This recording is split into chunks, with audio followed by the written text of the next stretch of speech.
देखो, जब भी कोई पार्टनर फर्म से रिटायर होके जाएगा, क्या बोल रहा हूँ मैं, जब भी कोई पार्टनर फर्म से रिटायर होके जाएगा तो हमें ना एक चीज़ करनी पड़ेगी, जितनी भी एसेट्स हैं, जितनी भी उनकी दोबारा से वैल्यू निकालनी पड़ेगी, और जितनी भी लायबिलिटीज़ हैं उनकी भी दोबारा से वैल्यू निकालनी पड़ेगी। वैल्यूज़ या तो बढ़ जाएंगी या फिर वैल्यूज़ कम हो जाएंगी। तो इस टॉपिक का नाम है revaluation of assets, revaluation of assets and reassessment of liabilities, है ना।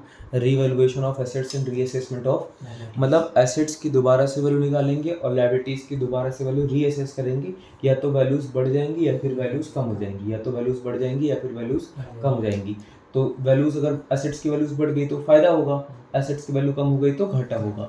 लायबिलिटी की वैल्यू बढ़ गई तो घाटा होगा, और लायबिलिटी की वैल्यू कम हो जाए तो फ़ायदा होगा। तो ये फ़ायदा घाटा जानने के लिए हम एक अकाउंट बनाएंगे। कौन सा फ़ायदा घाटा जानने के लिए? रीवैल्यूएशन ऑफ एसेट्स का और रीअसेसमेंट ऑफ लायबिलिटीज़ का फ़ायदा घाटा जानने के लिए हम क्या बनाएंगे? अकाउंट बनाएंगे। उस अकाउंट का नाम रखेंगे रीवैल्यूएशन अकाउंट। उस अकाउंट का नाम क्या रखेंगे? Revaluation account. ठीक है, मैं यहाँ पर बना के दिखा देता हूँ। कौन सा अकाउंट बनाएंगे बताओ?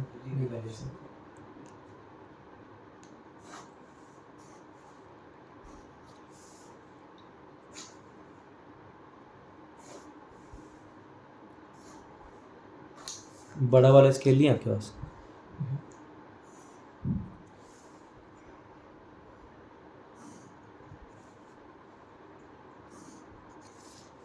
ये कौन सा अकाउंट है जरा बताना। ये है रीवैल्यूएशन अकाउंट।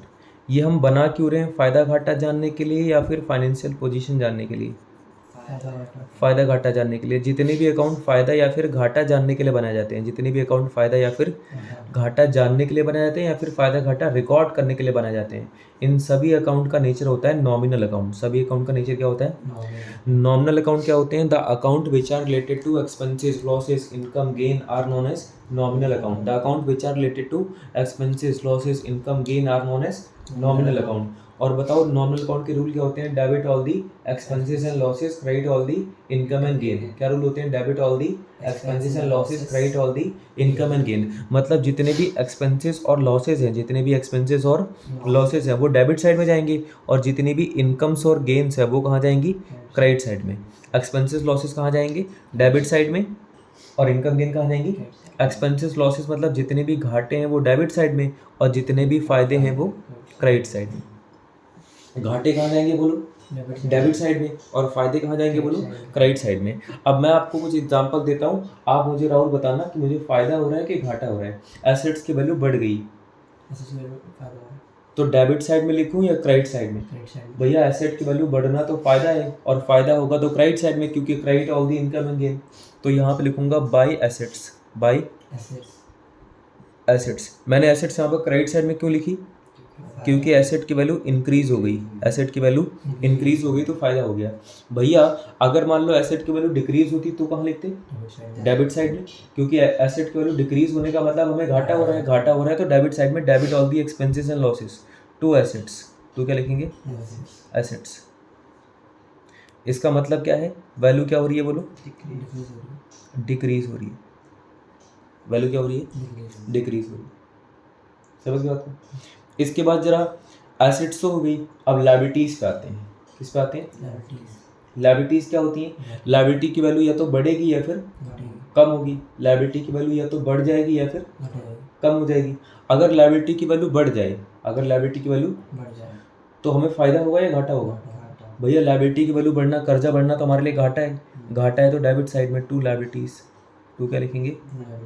लायबिलिटीज। और ब्रैकेट में क्या लिखेंगे? लायबिलिटी की वैल्यू इंक्रीज हुई है ना, इंक्रीज हुई है तभी हमें घाटा हुआ, इसलिए डेबिट साइड में, है ना। और अगर लायबिलिटी की वैल्यू डिक्रीज होती, कर्जे हमारे कम होते तो हमें फायदा हो जाता, फिर क्रेडिट साइड में बाय लायबिलिटीज। डिक्रीज हो गई लायबिलिटी, है ना। कई बार ऐसा होता है कि हमें अनरिकॉर्डेड एसेट मिल जाती है। क्या मिल जाती है? अनरिकॉर्डेड एसेट मिल जाती है। बताओ अनरिकॉर्डेड एसेट मिलना फायदा है या घाटा है? भैया एसेट तो कैसे मिले, फायदा ही है ना। फायदा है तो डेबिट में या क्रेडिट में? क्रेडिट में लिखेंगे by unrecorded asset, by unrecorded assets. अच्छा, अगर अनरिकॉर्डेड एसेट का मिलना फ़ायदा है, इसका दूसरा मतलब है कि अनरिकॉर्डेड लायबिलिटी का मिलना घाटा है, तो उसको कहाँ लिखेंगे? डेबिट साइड में। टू अनरिकॉर्डेड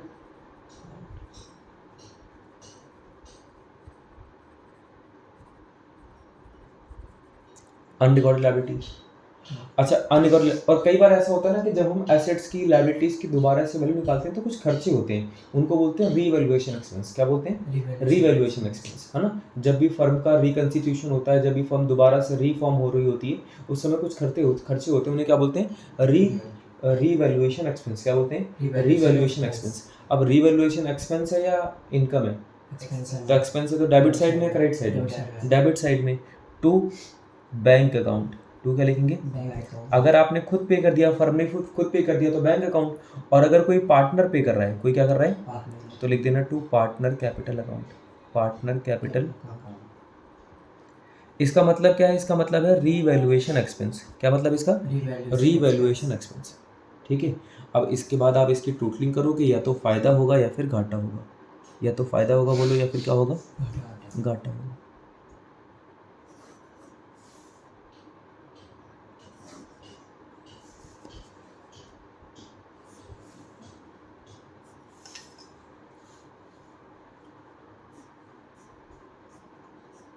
है ना।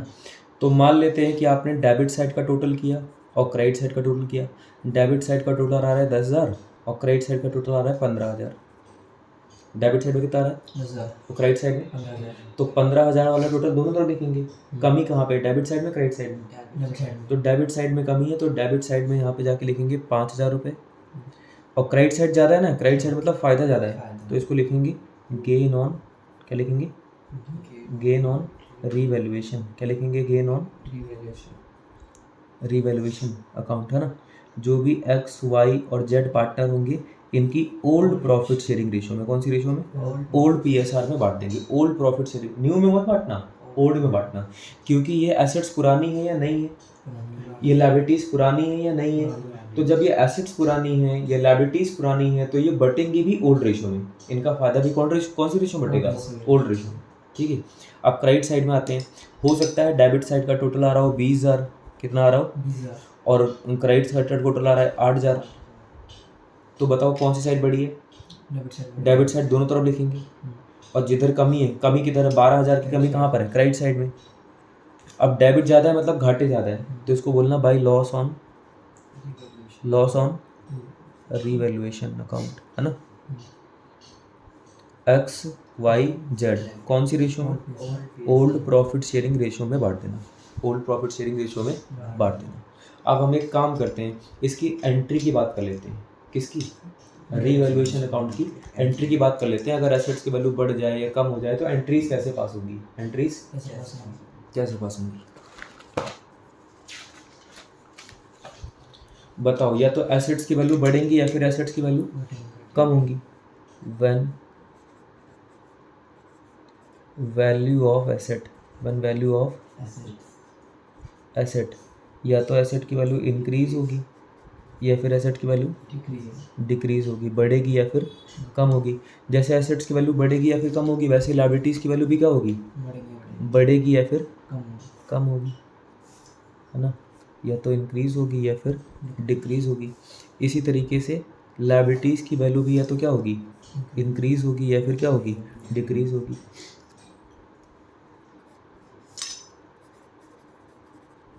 इंक्रीज या फिर ये किसकी वैल्यू हो रही है? लायबिलिटीज़ की। व्हेन वैल्यू ऑफ लायबिलिटीज़ या तो इंक्रीज होंगी या फिर क्या होंगी? डिक्रीज होंगी। इसी तरीके से या तो हमें अनरिकॉर्डेड एसेट मिलेंगे या फिर अनरिकॉर्डेड लायबिलिटीज़ मिलेंगी। अनरिकॉर्डेड या तो आपको एसेट्स मिलेंगी या फिर लायबिलिटीज़ मिलेंगी, है ना। इसके बाद क्या होगा? रीवैल्यूएशन एक्सपेंस आएंगे। इसके बाद क्या आएंगे?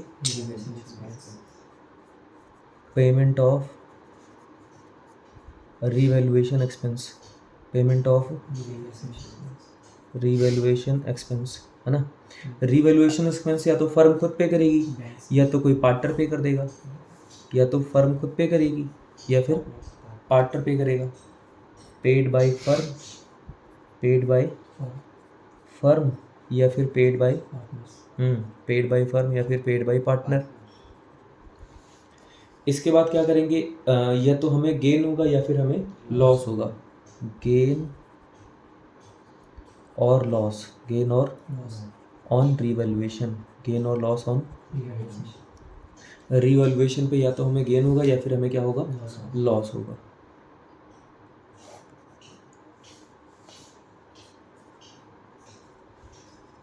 है ना। यहाँ पे लिख देता हूँ इन case of gain, in case of gain, और फिर इधर लिख दिया इन केस ऑफ लॉस, है ना। इन case of gain, in case of loss. अब क्या होगा, हमें एंट्री पास करनी है। क्या पास करनी है? एंट्री पास करने से पहले आपको थोड़ा रीवैल्यूएशन अकाउंट के रूल पता लग जाए। पहले मुझे बताओ रीवैल्यूएशन अकाउंट का नेचर क्या है? Nominal account. रीवैल्यूएशन अकाउंट का नेचर क्या है? तो ऐसे मैं नीचे मेंशन कर देता हूँ कि जो रीवैल्यूएशन अकाउंट है, कौन सा अकाउंट है बताओ, इसका नेचर क्या है? इसका नेचर है नॉमिनल अकाउंट। इसका नेचर क्या है? Nominal account. और नॉमिनल अकाउंट के रूल क्या होते हैं? किसके? नॉमिनल अकाउंट के क्या रूल होते हैं? Debit all the expenses and losses, credit all the income and gain. Debit all the expenses and losses, credit all the income and gain. Expenses losses को डेबिट करना है, इनकम गेन को credit करना है। किसको debit करना है? Expenses losses, मतलब एक्सपेंसेस लॉसेस का मतलब जितने भी घाटे होंगे डेबिट करना है और जितने भी फायदे होंगे उन्हें क्रेडिट करना है। ठीक है। जब भी हमें घाटा होगा रिवैल्यूएशन अकाउंट डेबिट होगा, और जब भी हमें फायदा होगा रिवैल्यूएशन अकाउंट क्रेडिट होगा। क्या बोला मैंने? जब भी हमें घाटा होगा रिवैल्यूएशन अकाउंट डेबिट होगा, और जब भी हमें फायदा होगा रिवैल्यूएशन अकाउंट क्रेडिट होगा। बस यही वाला प्रिंसिपल ध्यान रखते हुए आप इन एंट्रीज को करने की कोशिश करो, हो जाएंगी। When value of assets, when value of increase हो रही है, डिक्रीज हो रही है। अच्छा बताओ, LIC वाले रूल आपको पता है कि नहीं? LIC का मतलब क्या होता है? नहीं पता? LIC मतलब लायबिलिटी इनकम गेन कैपिटल। क्या मतलब हो गया? Liability income gain capital. क्या मतलब हो गया? Liability income gain capital. बढ़ जाती हैं तो क्रेडिट और कम हो जाती हैं तो डेबिट। बचे रह गए एसेट्स और एक्सपेंसेस लॉसेस। एसेट्स और बढ़ जाते हैं तो डेबिट और कम हो जाते हैं तो क्रेडिट। बताओ, अब आपको याद हुआ rule? Value of asset increase हो रही है कि डिक्रीज हो रही है?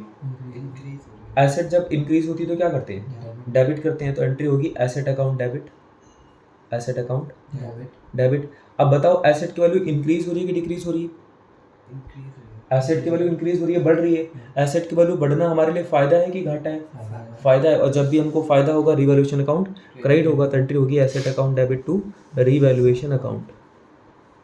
भैया रिवैल्यूएशन अकाउंट को आपने क्रेडिट क्यों किया? क्योंकि मुझे फायदा हो रहा है। एसेट को आपने डेबिट किया क्योंकि एसेट की वैल्यू इंक्रीज होगी तो डेबिट करेंगे, और डिक्रीज होगी तो क्रेडिट करेंगे। एसेट की वैल्यू डिक्रीज होगी तो फायदा होगा या घाटा होगा? और जब भी हमको घाटा होगा रिवैल्यूएशन अकाउंट डेबिट होगा। रिवैल्यूएशन अकाउंट क्या होगा? एंट्री जाएगी revaluation account debit to asset. क्या एंट्री होगी? Revaluation account debit to asset. अब एसेट की वैल्यू डिक्रीज हो रही है, डिक्रीज मतलब क्रेडिट करो, और एसेट की वैल्यू डिक्रीज होना हमारे लिए घाटा है, घाटा है तो रिवैल्यूएशन अकाउंट डेबिट होगा, है ना। ये क्या लिखा है? When value of liabilities, when value of increase हो रही है और बताओ, लायबिलिटी की वैल्यू बढ़ना फायदा है या घाटा है? लायबिलिटी की वैल्यू बढ़ जाना हमारे लिए क्या है? घाटा है। घाटा है तो डेबिट साइड में या क्रेडिट साइड में?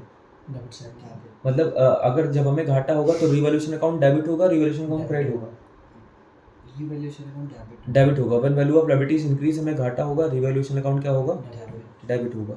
लायबिलिटी की वैल्यू इंक्रीज हो रही है, डिक्रीज हो रही है? देख के बताओ, लायबिलिटी को इंक्रीज होने पे डेबिट करते हैं, क्रेडिट करते हैं? क्रेडिट करते हैं। Revaluation account debit to liability, है ना। अगर लायबिलिटी की वैल्यू डिक्रीज होती, कम होती, तो हमें फायदा होता। हमें क्या होता?